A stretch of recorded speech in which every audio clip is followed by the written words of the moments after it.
자, 우리 사람이 새로워진다는 것, 우리의 성품과 모든 것들이 바뀌는 것 참 쉽지 않습니다. 사람이 변화되는 건 참 어렵지요. 그래서 전도서 기자도 이런 말씀을 했습니다. 해 아래 뭐가 없다고요? 새 것이 없다.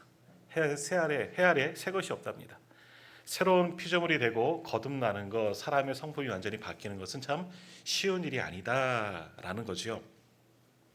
자, 아는 목사님들 가운데 이제 노숙자 사역을 하시는 분들이 있습니다. 노숙자 쉼터도 운영하시고 또 그분을 잘 섬기시고 또 그분들 중에서는 교회에 와서 그분이 섬기신 교회에 가서 함께 예배드리는 뭐 이런 일들을 하시는 분이 있습니다. 서울역 근처에서 사역하시는데, 근데 이제 문제가 좀 생겼습니다.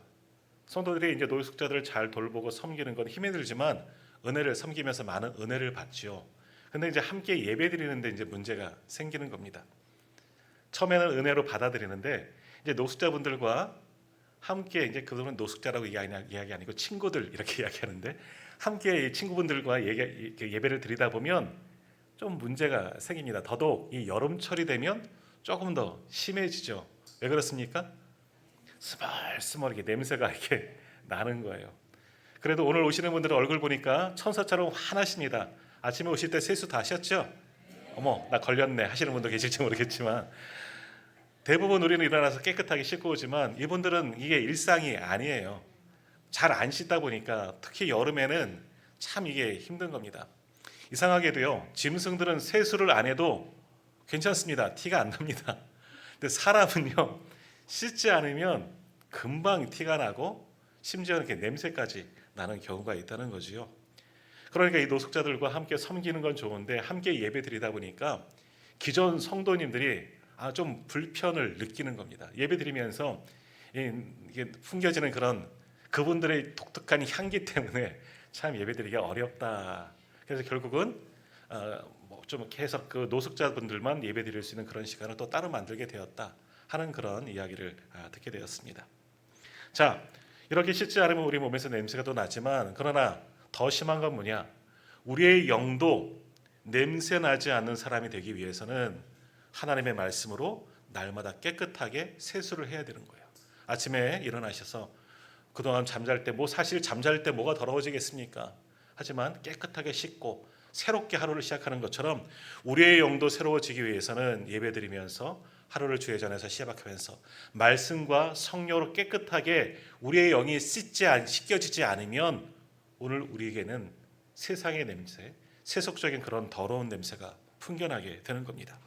그러므로 우리의 영이 깨끗해지기 위해서는 우리가 매일마다 씻는 것처럼 말씀으로 우리를 씻어야 합니다. 그리고 우리가 매일 목욕을 못하더라도 규칙적으로 자주 목욕을 하고 여름에는 많이 또 샤워를 하시겠지만 예전에는 목욕탕 일주일마다 가기도 하고 그러잖아요. 그런 것처럼 우리의 영이 정말 거듭나기 위해서는 영적인 이 목욕을 하기 위해서는 매주일 성수하는 것이 그래서 중요한 겁니다. 매일 우리의 영혼을 깨끗하게 씻지 않으면 우리에게서 하나님 그리스도의 향기가 사라지고 세속적인 그런 더러운 냄새가 풍겨질 수 있다는 겁니다. 자, 어느 부활절 아침에 어떤 목사님이 이제 예배를 드리고 이제 문 앞에서 우리도 그렇게 인사하잖아요. 이제 예배를 마치고 돌아가는 성도님들과 한 사람 한 사람 그렇게 눈을 맞추며 또 악수를 하면서 인사를 하게 되었습니다. 근데 이제 그날따라 이제 부활절이 되면 꼭 그런 분들 계시잖아요. 오랜만에 부활절, 성탄절, 송구 영신 예배 딱 정해서 오신 분들이 가끔은 있습니다. 교회들마다 있습니다. 한 분이 그렇게 오신 분이 있어요. 부활절에 오셨어요. 오랜만에 오신 거예요. 그래서 목사님께서 너무 반가운 마음에 그분에게 인사를 하는데 이렇게 인사를 했다는 거죠. 성도님 너무너무 반갑습니다. 성도님 이제는 조금 더 규칙적으로 성도님을 배웠으면 좋겠습니다. 매주 봤으면 좋겠다는 그런 인사를 드린 거죠. 규칙적으로 성도님을 배웠으면 좋겠습니다. 이 성도님이 화를 벌컥 내는 거예요. 무슨 소리입니까 목사님? 규칙적이라고요? 저는 규칙적으로 부활절마다 오고 있습니다. 또 이해를 반밖에 못하셨네요. 네. 자, 규칙적으로 신앙생활하는 것 1년에 한 차례 두 차례가 아니라 매주일 나오는 것 또는 매일 주님을 만나러 오는 것이 규칙적이겠죠. 세수를 규칙적으로 1년에 한 번 하시는 것도 아니잖아요. 목욕을 예전 저희 어렸을 때도 그랬던 것 같은데 목욕탕 가는 거 연중 행사지 않습니까? 설날, 추석 이럴 때 이런 것만 하는 게 아니에요. 매번 우리의 영이 깨끗하게 되기를 원하고 주님께 드려지기를 원한다면 정말 규칙적으로 내 시간을 정해놓고 남는 시간이 아니라 하나님께 예배하고 특히 주일 성수 잘 감당하시고 주님께 봉사하는 것 정말 규칙적으로 우리의 모든 시간을 드려야 하는 겁니다. 그럴 때 주님께서도 규칙적으로 우리에게 은혜를 부어주시고 우리를 만나 주시는 줄 믿습니다. 더욱이 오늘 예배드리는 이 시간 주님을 만나는 시간입니다. 주님 만나러 왔습니다. 오늘도 나를 만나 주시고 새 은혜를 더하여 주셔서 세상에 찌든 이 모든 것 지워주시고 주님으로 거듭나서 한 주간 그리스도의 향기를 뿜으며 살아갈 수 있도록 주님 도와주십시오 하는 그런 마음으로 예배하는 우리 모두가 다 되시기를 간절히 소망합니다. 자, 오늘 본문 고린도후서 5장 17절 우리가 너무너무 잘 알고 있는 말씀 아니겠습니까? 한번 같이 읽어볼까요? 같이 읽겠습니다. 고린도후서 5장 17절입니다. 그런즉 누구든지 그리스도 안에 있으면 새로운 피조물이라 이전 것은 지나갔으니 보라 새 것이 되었도다. 아멘. 자, 오늘 말씀에도 기록되어져 있지만 이 본문을 기록한 사도 바울은 누굽니까? 우리가 너무너무 잘 아시는 위대한 믿음의 선배이죠. 더욱이 하나님의 특별한 선택, 예수님의 강권적인 붙드심으로 통해서 주의 종으로 삼으시고 그 다메섹 도상에서 특별한 은총을 내려주셨잖아요. 그리고 그때부터 변화되어서 이방인의 구원을 위한 사도로 복음 전도자로 우리 주님께서 그를 세워 주셨습니다. 더욱이 그렇게 어느 누구보다도 예수님의 사실 직계 제자는 아니잖아요. 12명의 제자는 아님에도 불구하고 누구보다도 귀하게 쓰임받은 예수님의 사도, 예수님의 제자이죠. 또 목회자입니다. 그리고 어찌 보면 최초의 선교사라고도 할 수가 있습니다. 사도 바울만큼 이렇게 선교에 열심을 품은 사람도 없을 겁니다. 선교사입니다. 뿐만 아니라 신학자입니다. 굉장히 성경에 능통하고 정말 성경에 기록할 만큼 위대한 신학자가 사도 바울입니다. 자, 이런 사도 바울의 모든 믿음의 핵심, 그의 신학의 핵심이 뭐냐? 그것이 바로 오늘 말씀의 제목이에요. 사도 바울은 자신의 일생을 통해서 무엇을 이야기하느냐? 자신의 남겨진 모든 서신, 이 글들을 통해서 무엇을 이야기하느냐? 바로 그리스도 안에서라는 것을 이야기합니다. 그리스도 안에서. 대부분의 사도 바울이 남긴 선신서회를 보면요, 그리스도 안에서라는 말씀이 계속해서 등장하는 것을 보게 됩니다. 오늘 본문에도 나오죠. 누구든지 그리스도 안에 있으면 새로운 피조물이 된다라는 거죠. 그리스도 안에 있으면. 이것만 하겠습니까? 몇 가지를 소개시켜드리면 이렇습니다. 로마서 8장 1절과 2절, 이것도 우리가 잘 아는 말씀인데요. 그러므로 이제 그리스도 예수 안에 있는 자에게는 결코 정죄함이 없나니 이는 그리스도 예수 안에 있는 생명의 성령의 법이 너를 죄와 사망의 법에서 해방하였습니다. 그리스도 예수 안에 있으면 정죄함이 없고 그리스도 예수 안에 있는 사람은 생명의 성령의 법이 해방시켜 주었다. 구원하여 주었다. 로마서를 통해서 말씀하죠. 빌립보서 4장 7절입니다. 그리하면 모든 지각에 뛰어난 하나님의 평강이 그리스도 예수 안에서 너희 마음과 생각을 지키시리라. 아멘. 이 말씀도 우리가 잘 아는 말씀이죠. 그리스도 예수 안에서 우리를 지키시겠다. 에베소서 2장 13절입니다. 이제는 전에 멀리 있던 너희가 그리스도 예수 안에서 그리스도의 피로 가까워졌느니라. 우리가 예전엔 죄인 되었다는 거죠. 그러나 그리스도 예수 안에 있으면 예수 그리스도의 피로 우리가 새로워졌느니라. 그리스도와 가까워졌다. 그리스도 예수 안에 있으면. 마지막으로 하나만 더 소개하겠습니다. 너무너무 잘 아는 말씀입니다. 데살로니가 전서 5장 16절에서 18절 아시죠? 항상 기뻐하라. 쉬지 말고 기도하라. 범사에 감사하라. 이것이 그리스도 예수 안에서 너희를 향하신 하나님의 뜻이니라 라고 말씀합니다. 그리스도 예수 안에서. 사도 바울은 남긴 모든 서신 가운데 자신이 받은 은혜예요. 그리고 자신의 남겨진 신학이에요. 뭐예요? 그리스도 예수 안에서. 이게 사도 바울의 모든 핵심이라는 겁니다. 그리스도 예수 안에서 살기 위해서 복음을 전하고 그리스도 예수 안에서 받은 은혜와 그 구원의 은총에 감격에 보여서 정말 목숨을 다하여 주와 복음을 위해서 살아간 분, 그가 바로 사도 바울이었다. 그가 남긴 모든 것 바로 그리스도 안에서라는 겁니다. 그렇습니다. 우리는 그리스도 안에서 구원받은 줄 믿습니다. 우리도 그리스도 안으로 들어가면 그리스도와 하나가 되는 줄 믿습니다. 그리스도의 마음이 우리의 마음이 되고 그리스도의 생각이 우리의 생각이 되는 거예요. 그리고 그리스도의 사명이 곧 우리의 바로 나의 사명이 되는 줄 믿습니다. 바로 이것이 그리스도 안에서의 신앙이라 할 수 있는 거예요. 오늘 사도 바울만 그리스도 안에서 이 모든 것을 붙잡고 살아가는 것이 아니라 오늘 예배드리는 저와 우리 모든 성도님들도 그리스도 안에서 살아가고 그리스도 안에서 믿음 생활 잘 감당하는 우리 모두가 되시기를 주님의 이름으로 축복합니다. 자, 그리스도 안에서라는 말씀 좀 이제 유식해져야죠. 성경은 헬라어로 그리스도로 기록되어졌는데 그리스도 안에서라는 이 헬라어는 어떻게 쓰느냐? 엔 크리스토라고 합니다. 엔 크리스토. 영어로 하면 in Christ라는 거죠. n이나 헬라어 n이나 또 영어 in이나 같은 뜻인 겁니다. 어디 안에서라는 뜻이죠. en 크리스토, in Christ. 자, 이 그리스도 안에서라는 말은 이 사도 바울 서신에 한 180번 정도 들어간다는 거예요. 굉장히 많이 들어가고 있습니다. 그리스도 안에서. 그러니까 사도 바울 서신 중에서 그리스도 안에서가 굉장히 많이 나온다는 것은 사도 바울의 신학, 그가 남긴 모든 글의 가장 대표적인 문장이라는 거예요. 그리스도 안에서. 그만큼 중요하다는 것을 말씀하는 거죠. 그래서 오늘 본문에도 기록된 겁니다. 그리스도 안에서. 다시 한번 말씀을 읽겠습니다. 고린도후서 5장 17절입니다. 그런즉 누구든지, 다시 같이 읽을게요. 그런즉 누구든지 그리스도 안에 있으면 새로운 피조물이라. 이전 것은 지나갔으니 보라 새 것이 되었도다. 아멘. 오늘도 성경은 분명히 말씀합니다. 누구든지 어디에 있으면 그리스도 안에 있으면, 다른 데 있는 것이 아니라 어디에? 그리스도 안에 있으면 어떻게 된다고요? 새로운 피조물이라 거듭나게 된다는 거예요.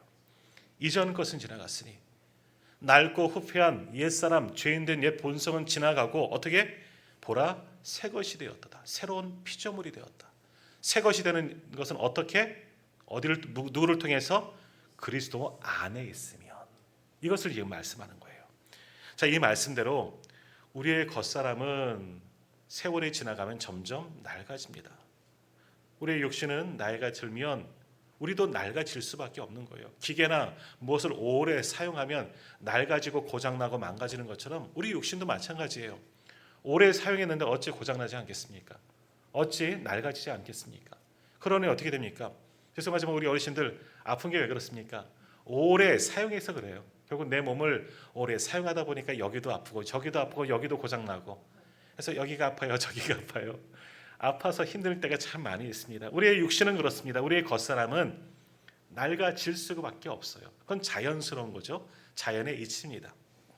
그러나 그리스도 안에 있으면, 그리스도 안에 있으면 겉사람은 낡아질 수 있지만 그리스도 안에 있으면 그 속사람은 나날이 새로워지는 줄 믿습니다. 그리스도 안에 있으면 믿음 생활 열심히 하면 육신은 여전히 똑같아요. 그리스도 안에 있다고, 예수 잘 믿는다고 안 아픈 게 아니라, 아프지 않을 수는 없어요. 아파요, 당연히. 병도 찾아오고 중병도 찾아옵니다. 하지만 그리스도 안에 있으면 우리의 속사람, 우리의 영은 새롭게 거듭날 수가 있다는 거죠. 그것을 가리켜 뭐라고 이야기합니까? 새로운 피조물이라. 보라 새 것이 되었도다 라고 말씀합니다. 예수 잘 믿는다고 겉사람이 아름답게 변화되느냐? 그건 천국 갔을 때. 나중에 우리의 영이, 죽었던 영이 몸이 깨어나고 정말 거듭난 영이 되었을 때는 지금 이 모습은 사라지고 가장 아름다운 모습이 변화되겠지만, 그러나 그리스도 안에 있을 때, 이 땅에서도 그리스도 안에 있으면 우리의 속사람은 아름다워질 수가 있는 거예요. 그것이 바로 새로운 피조물이 되는 것이다. 새로운 피조물이 되는 것, 결국 새 것이 되는 것, 그것은 어디에 있을 때? 그리스도 안에 있을 때 가능한 줄 믿습니다. 자, 그러므로 새로운 피조물 뭡니까? 어떻게 되는 거예요? 그리스도 중심으로 삶을 전환시킬 때, 내 방법과 내 뜻대로 살아가는 것이 아니라 그리스도 안에서 살아갈 때 우리는 거듭난 새로운 피조물, 그리스도 안에서 새로운 피조물, 새 것이 될 수가 있습니다. 그러기 위해서 우리 어떻게 해야 됩니까? 우리의 의지를, 우리의 생각을, 우리의 모든 중심을 누구에게? 그리스도에게 맞춰야 하는 거예요. 그러면 우리도 그리스도 안에 거하는 새로운 피조물이 될 수가 있습니다. 자, 그런데 어떻습니까? 사실 우리는 머리로는 이해가 가죠. 그런데 우리의 몸은 어떻습니까? 우리의 중심은 누구에게 향해 있습니까? 그리스도에게 향해 있기보다는 많은 사람들은 대부분 나에게 행하였으니, 다시 말하면 자기 중심적으로 살아간다. 자기 자랑을 하면서 살아갑니다. 내 모든 것, 가장 중요한 것은 뭐예요? 나예요. 나. 내가 잘 살아야 되고, 내가 건강해야 되고, 내가 평안해야 되는 것, 내 중심으로 살아가는 경우가 얼마나 많이 있습니까? 사실 성도들도 그렇습니다. 우리도 마찬가지예요. 그리스도 안에서 예수를 위해서 모든 영광을 하나님께 압니다. 알지요. 하지만 가만히 돌아보면, 이 한 주간도 우리의 삶을 돌아보면 그리스도 중심으로 살아간다고 다짐은 하고 고백은 하지만 나의 삶의 자리에서는 결국 내 중심으로 살아갈 때가 얼마나 많이 있었는가 하는 그런 생각을 합니다. 그래서 우리가 하는 게 뭡니까? 주님 앞에 예배드릴 때 참회의 기도를 하는 거예요.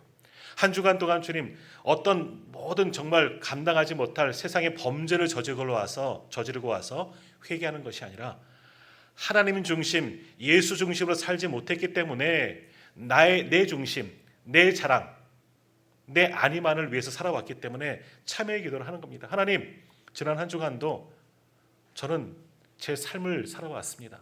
내 중심적인 삶을 살아왔습니다. 하나님의 영광을 위해 살아간다고 지난주 다짐했지만 또 한 주간의 삶 속에서 나를 위해서 살아왔습니다. 내 중심으로 살아왔습니다. 그래서 참회의 기도를 드리는 겁니다. 여기 계신 분이 뭐 범죄자는 아니잖아요. 중범죄를 저지르고 정말 어쩔 수 없어서 부끄러워서 하나님께 참회하는 것이 아니라 하나님 중심으로 예수 그리스도 안에서 살려고 다짐했지만 그러지 못했기 때문에 우리가 참회의 기도를 드리면서 주님 용서함을 받고 다시금 거듭나겠습니다. 결단하는 것이 우리가 드리는 참회의 기도입니다. 그렇게 그리스도의 말씀에 순종하며 나를 부인하고 자기를 부인하고 주님께서 맡기신 나의 십자가를 지고 주님의 뒤를 따르는 사람이 바로 그리스도 안에서 살아가는 사람들이죠.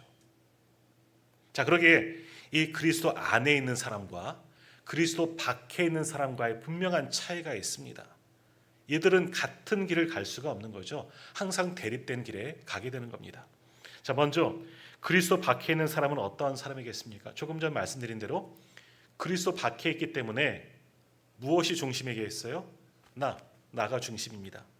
내 모든 의지, 생각의 방향은 나입니다. 자기 자랑이라고 표현할 수가 있는 거죠. 자기 자랑이란 뭐냐? 이스라엘 백성들, 유대인들은 선민의식이 강합니다. 나는 하나님의 백성이라는 것, 그건 은혜이죠. 그런데 그들은 하나님의 은혜로 하나님의 백성, 선민이 되었지만 이게 어디서부터 출발되었다 생각하는지 아십니까? 내가 잘 돼서, 내가 잘해서라고 생각합니다. 이게 자기 자랑인 거예요.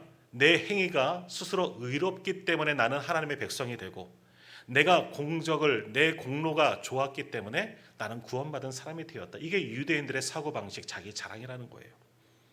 쉽게 말하면 우리는 뭡니까? 내가 구원받은 것은 왜 받았습니까?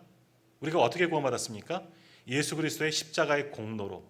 그런데 자기 중심적인 사람은, 그리스도 밖에 있는 사람은 구원받은 것도 내가 한 거예요. 어떻게? 내가 믿었기 때문에. 근데 내 믿음은 내 것이 아니에요. 믿음을 주셨기 때문에. 믿음도 은사예요.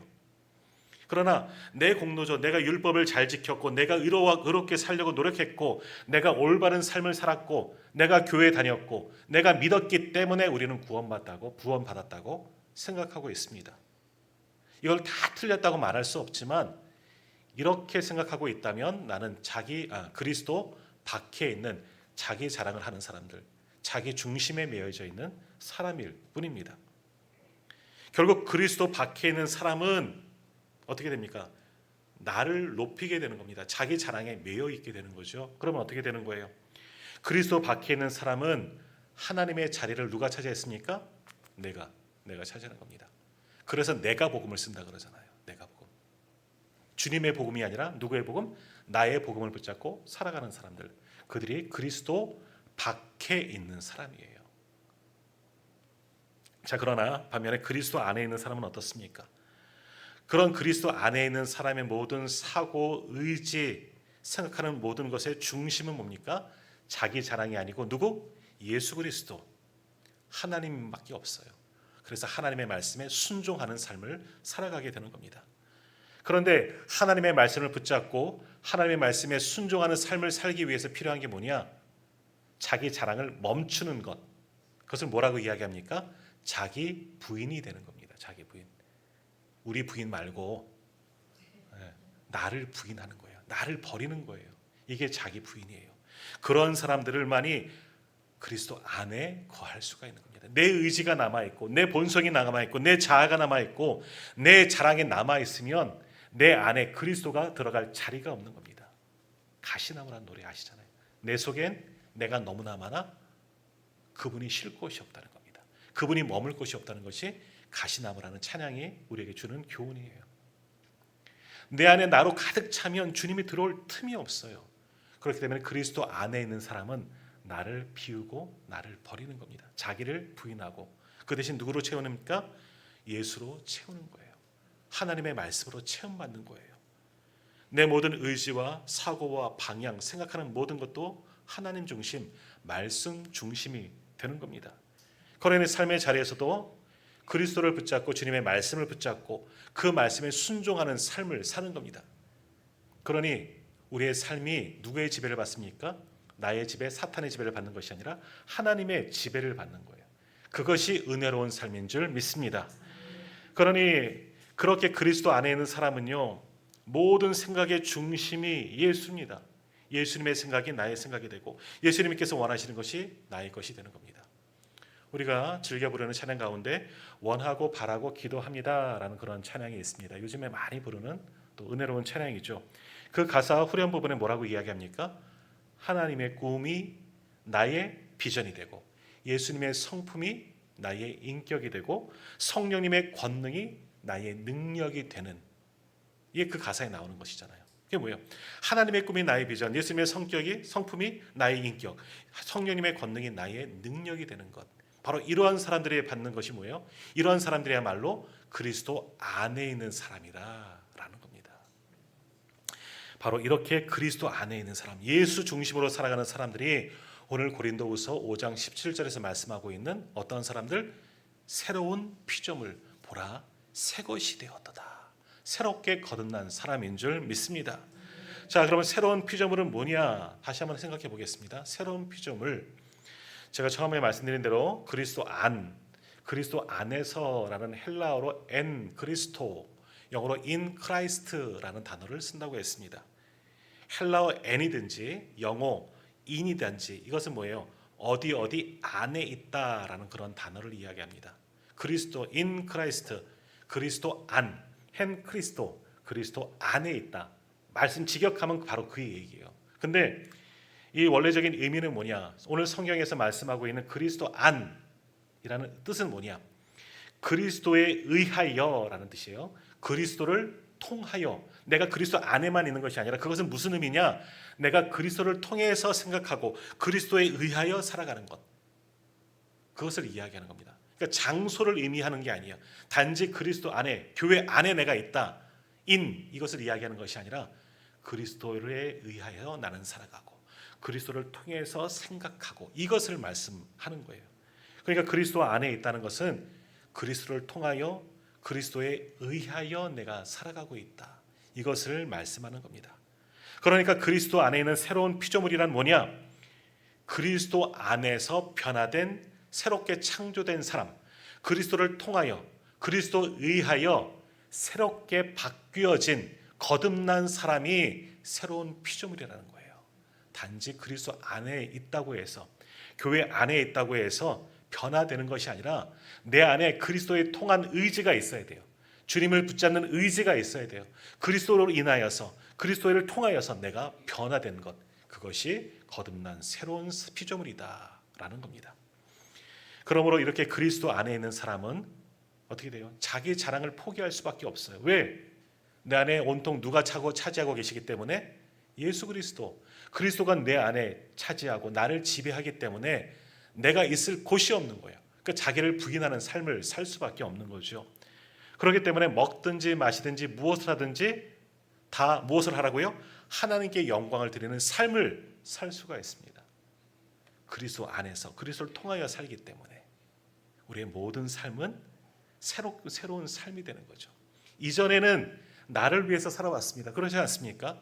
우리도 예수 믿기 이전에는 나를 위해서, 우리 가족, 내 자식들 먹여 살리려고, 내 처자식들 먹여 살리려고 그렇게 살아왔다면, 이제부터 예수 그리스도를 살아가면, 예수 그리스도를 내 안에 모시면 그리스도를 위한 삶이 되는 거죠.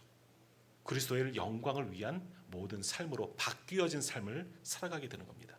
그것이 오늘 본문 고린도후서 5장 17절에서 말씀하는 새로운 피조물이 된다라는 거지요.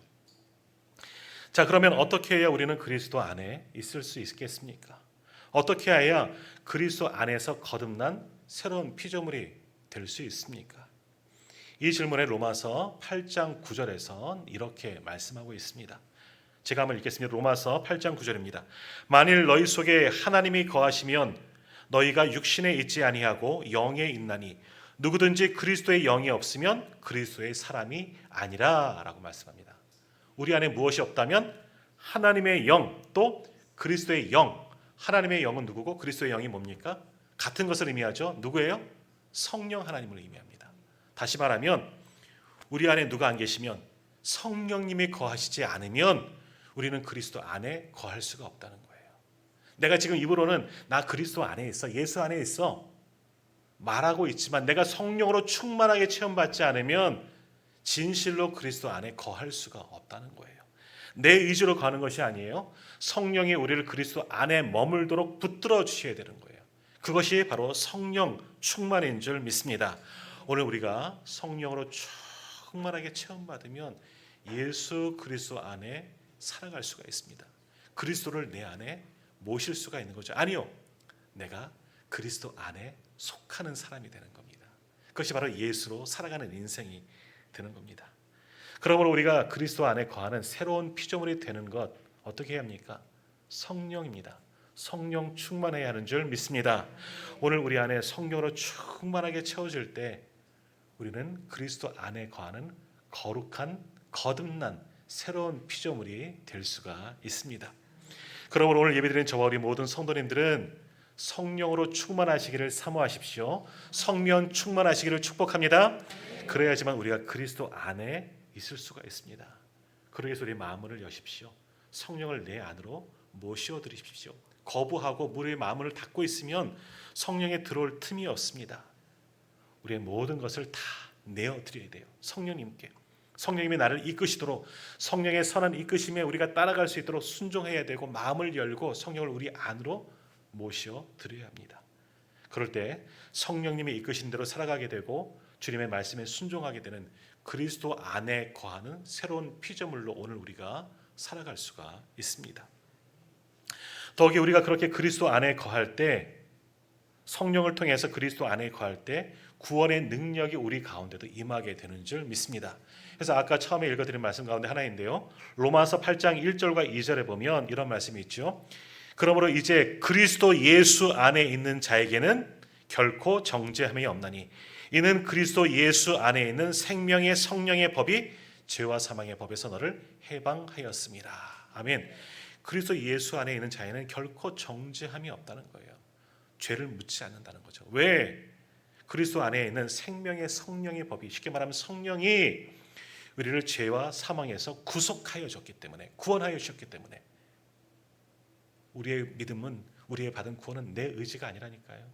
내가 믿은 것 같죠? 내가 교회에 와서 구원받은 것 같죠? 아니에요. 성령이 우리를 인도하셨고 성령의 역사 속에서 우리가 믿게 되었고 십자가의 공로로 우리가 구원을 얻게 된 줄 믿습니다. 그러므로 우리를 성령으로 구원으로 이끄는 분은 성령님이신 거예요. 성령님이 우리를 지배하도록 내어드려야 돼요. 그럼 우리가 그리스도 안에서 구원받는 하나님의 백성이 될 수가 있습니다. 무엇보다도 오늘 예배드리는 저와 우리 모든 성도님들은 이미 그러한 구원을 다 받으신 줄 믿습니다. 내 공로가 아니에요. 내가 믿었기 때문에 아니에요.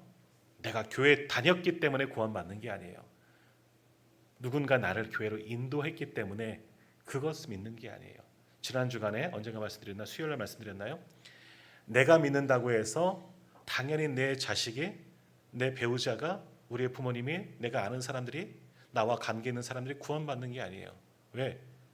구원은 하나님과 나와의 관계이기 때문에. 그럼 우리를 어떻게 구원받은 겁니까?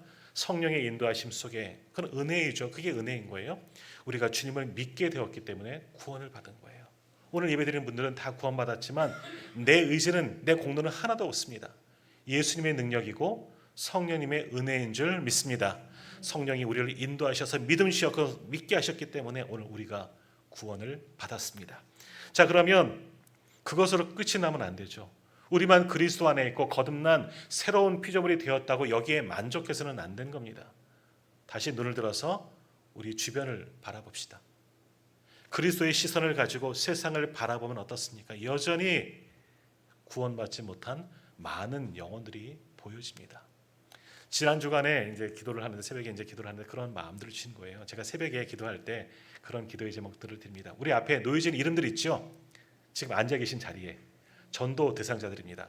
누구 암흑의 성도님이 작정한 암흑에 보세요. 다 있습니다. 기도하셨습니까? 별로 반응들 안 보이고 항상 붙어 있기 때문에 너무나 이제는 익숙해지셨어요. 근데 이분들을 가리켜 뭐라고 이야기하죠? 전도 대상자. 거기엔 VIP라고 써 있습니다. 하나님께서 구원하시기로 작정한 영혼들이에요. 근데 하나님께서 그런 마음을 주신 거예요. 우리가 그들에게 전도하지 않으면, 그들에게 복음을 전하지 않으면 이 이름은 어떠한 이름들이 될까요? 지옥 갈 이름들입니다. 바꾸어 생각하면 지금 우리는 이분들을 구원받을 이름들이 되기 위해서 기도하잖아요. 그죠? 이 사랑하는 가족들도 있어요. 여기에는요. 내 친구도 있고요. 우리 아이들거든 우리 엄마, 아빠 이름도 썼어요. 내 사랑하는 분들, 이분들 VIP예요. 하나님 나라에 구원받을 영혼들이죠. 그런데 우리가 이들에게 복음을 전하지 않고 이들을 전도하지 않고 이들이 예수 믿지 않으면 이 이름들은 어떠한 이름들이냐?